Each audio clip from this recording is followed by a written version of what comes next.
video will show you how to peel double-sided Hairsystem tape easily.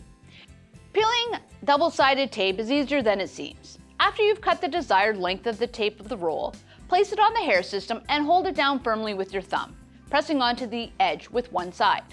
Bend the edge slightly and use your nail to gently peel off the tape cover to reveal the other side of the adhesive tape.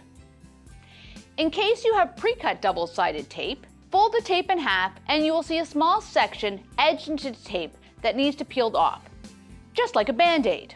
After peeling it off, you must attach the sticky side to the Hairsystem and press down gently. Again, bend the edge and press the bottom layer with your nail while peeling the top cover with your spare hand. Red liner tape, blue tape, sunshine tape are some of the excellent double-sided Hairsystem tapes you can try. Thanks for watching. Hope you liked this video. Like and subscribe, and we'll see you next time. Bye!